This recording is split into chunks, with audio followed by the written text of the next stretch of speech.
الله الرحمن الرحيم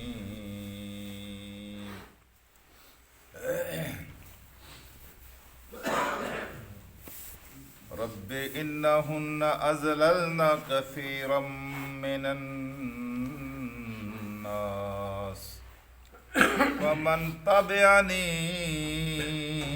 فإنه مني ومن عصاني فإنك غفور رحيم صدق الله العلی العظیم۔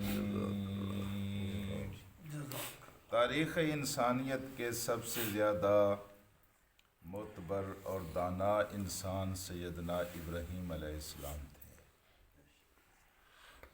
اور ان کی دانائی کا خلاصہ ان کی دعاؤں کے اندر جھلکتا ہے۔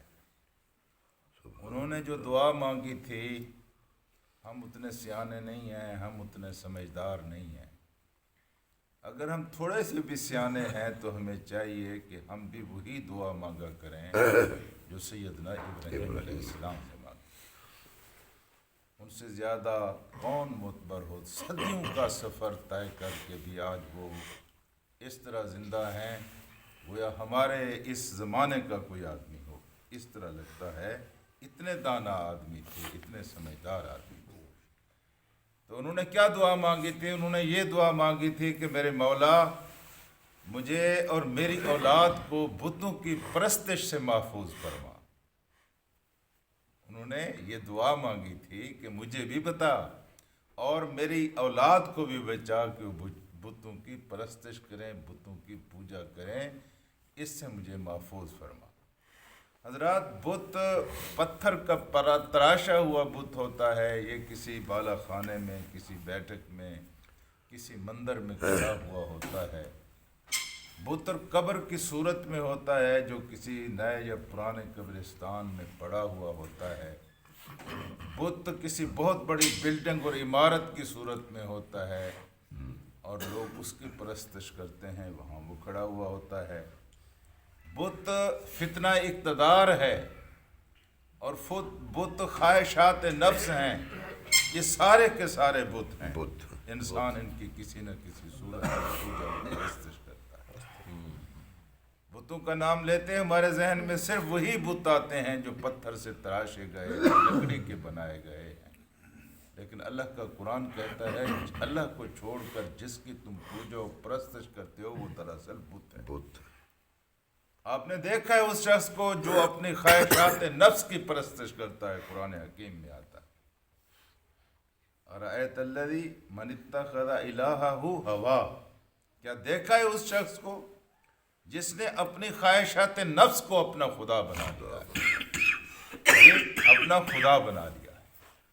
تو میرے عزیز دوستو، یہ سارے کے سارے بت ہیں۔ اولاد بت بن جاتی ہے، انسان کی اپنی شخصیت بت بن جاتی ہے، اور انسان خود اپنی پرستش کرتا ہے، اپنے سامنے سجدے دیتا ہے، اپنے سامنے رکوع کرتا ہے، اپنے آپ کو جب وہ سمجھتا ہے کہ کوئی میں بہت بڑی چیز ہوں، دراصل وہ اپنی پوجا و پرستش کر رہا ہوتا ہے جی۔ یہ سارے بت ہیں اور بتوں کی صورتیں ہیں۔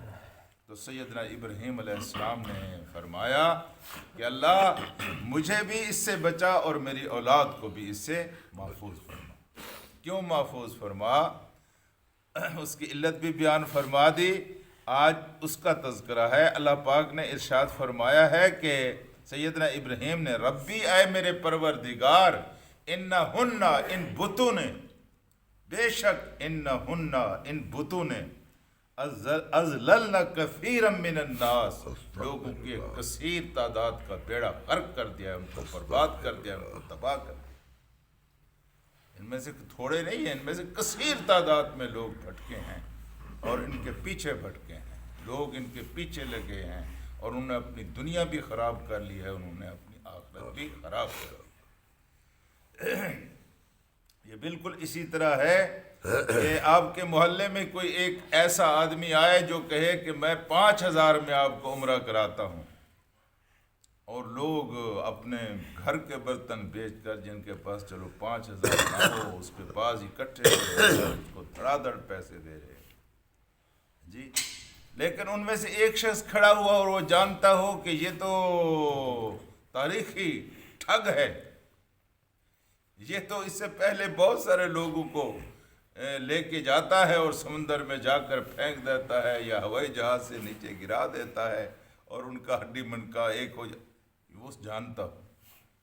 تو اس وقت وہ کہتا ہے کہ وہ خدا کے بندو، اس نے تباہ کیا ہوا ہے بہت سارے لوگوں کو، اس کے پیچھے نہ چلو، اس سے بچو، اس کا اتباع نہ کرو، تباہ ہو جاؤ گے، برباد ہو جاؤ گے.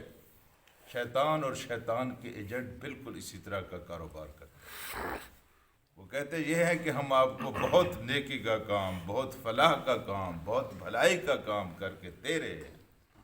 عام لوگوں کو پتہ نہیں چلتا، لالچ میں آ کر جی، لطف کا لالچ، لذت کا لالچ، چھوٹے چھوٹے فائدوں کا لالچ، اس میں مبتلا ہو کر اس کے پیچھے چل پڑتے ہیں.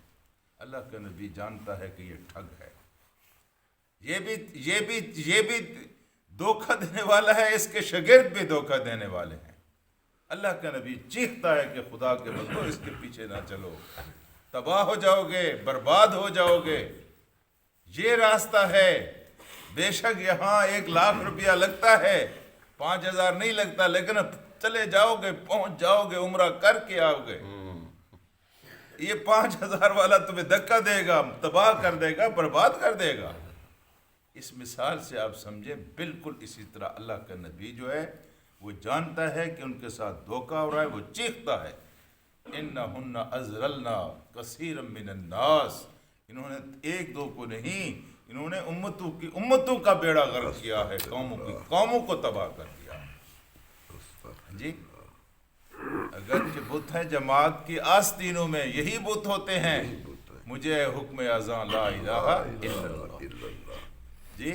لوگوں نے اپنی اپنی بغل میں بت دبائے ہوئے ہیں.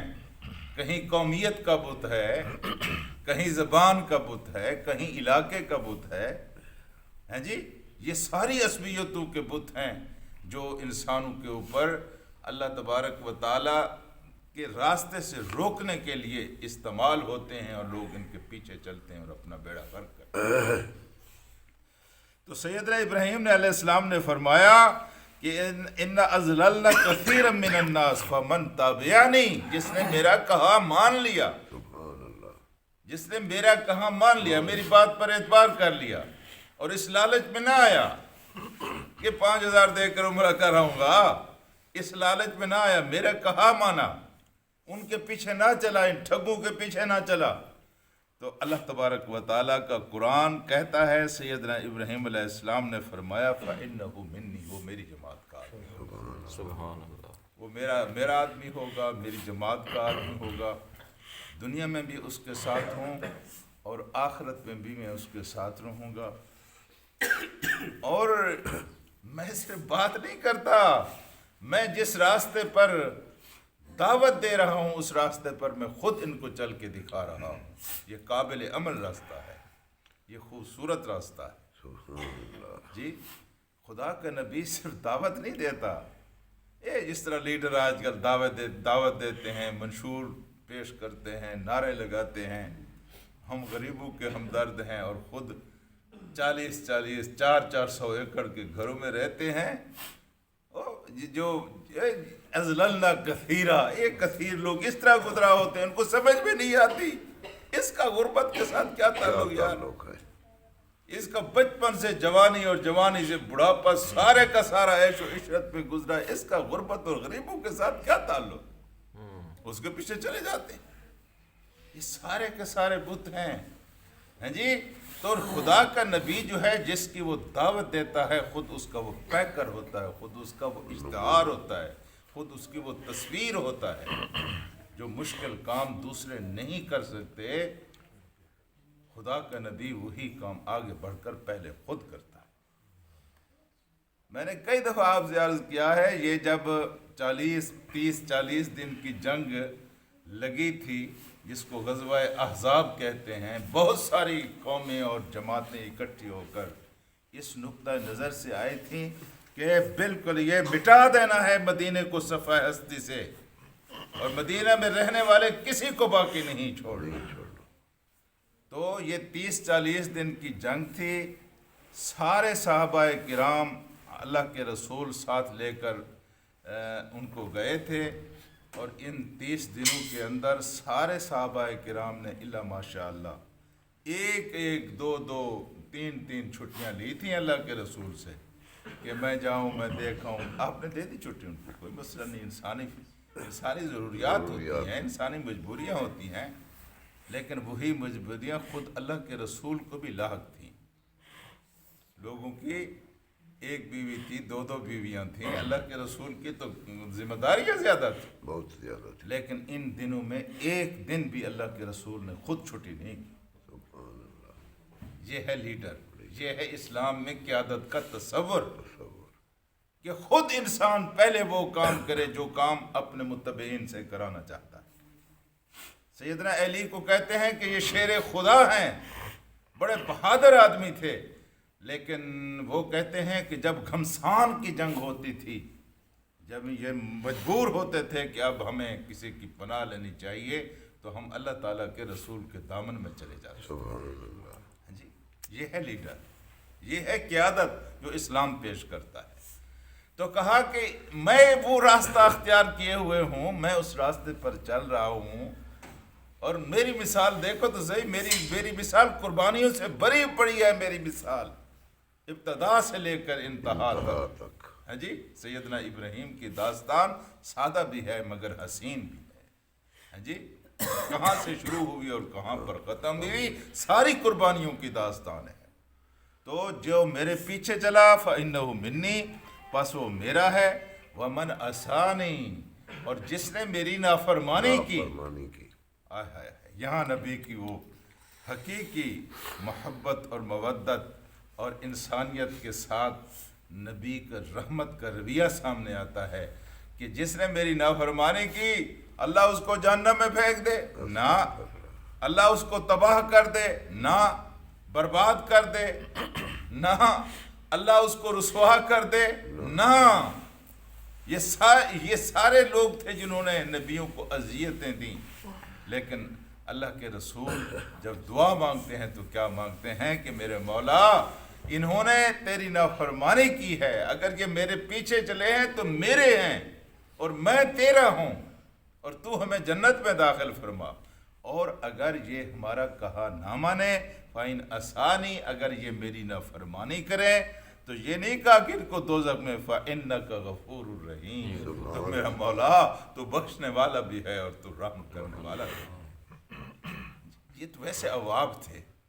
حضرت لوط علیہ السلام کی طرف فرشتے گئے تو بدکار قوم تھی، بدکار قوم تھی، تباہ ہونے کے قابل قوم تھی، لیکن حضرت ابراہیم علیہ السلام، قرآن حکیم میں آتا ہے، وہاں ان سے لڑتے رہے، جھگڑتے رہے کہ نہ جاؤ، کچھ رحم کرو۔ یہ نبی کی شفقت ہے اور نبی کی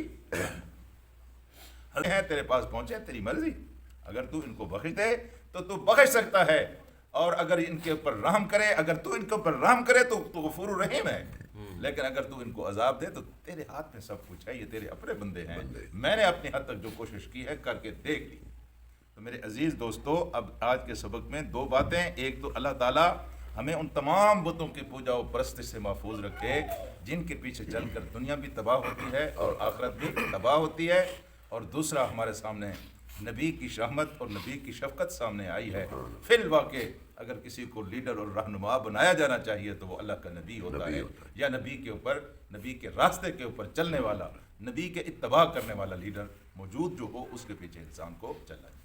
اللہم صلی علی سیدنا و مولانا محمد وعلی آل محمد کما صلیت علی ابراہیم وعلی آل ابراہیم انک حمید مجید، اللہم بارک علی محمد وعلی آل محمد کما بارکت علی ابراہیم وعلی آل ابراہیم انک حمید مجید۔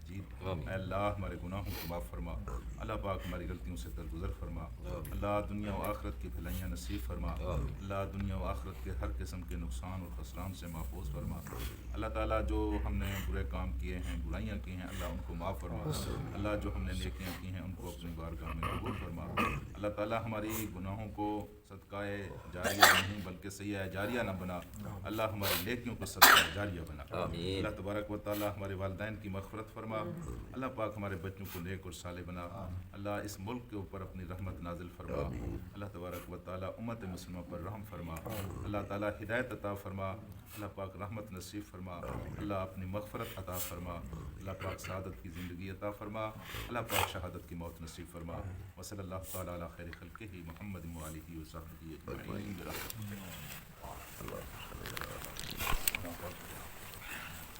شکریہ جی۔